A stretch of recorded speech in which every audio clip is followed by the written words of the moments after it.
চাকরি স্থায়ী করার দাবিতে রাজধানীর জাতীয় প্রেস ক্লাবের সামনে সড়ক অবরোধ করা আউটসোর্সিং কর্মীদের ছত্রভঙ্গ করতে জলকামান ব্যবহার করেছে পুলিশ।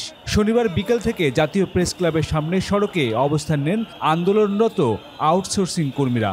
অনুরোধ সত্ত্বেও সড়ক থেকে না সরলে পুলিশ তাদের লক্ষ্য করে জলকামান ছোড়ে ও লাঠিচার্জ করে।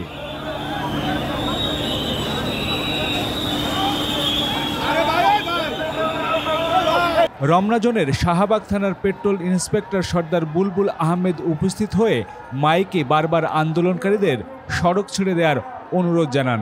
তিনি বলেন, আপনারা অনুগ্রহ করে সড়ক ছেড়ে দেন, আপনাদের কারণে জনদুর্ভোগ সৃষ্টি হয়েছে, গাড়ি চলাচল বন্ধ হয়ে গেছে, আপনারা সড়ক না ছাড়লে আমরা অ্যাকশনে যেতে বাধ্য হব।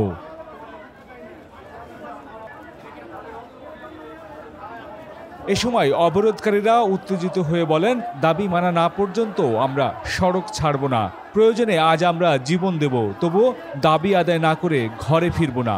পরে বিকেল ৫টার দিকে পুলিশ জাতীয় প্রেস ক্লাবের সামনে আন্দোলনরতদের লক্ষ্য করে জলকামান, টিয়ারশেল ছোড়ে ও লাঠিচার্জ করে।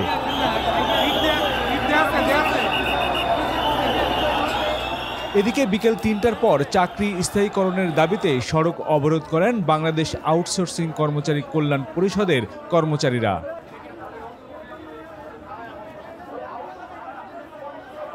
এতে তোপখানা সড়কের উভয় পাশে যান চলাচল বন্ধ হয়ে যায়। এই পথের যানবাহনগুলো শিক্ষা ভবন হয়ে সচিবালয়ের সামনে দিয়ে গুলিস্তান জিরো পয়েন্টের দিকে যাতায়াত করছে, ফলে ওই এলাকায় তীব্র যানজট সৃষ্টি হয়েছে। নিউজ ডেস্ক, বাংলা খবর ৫২।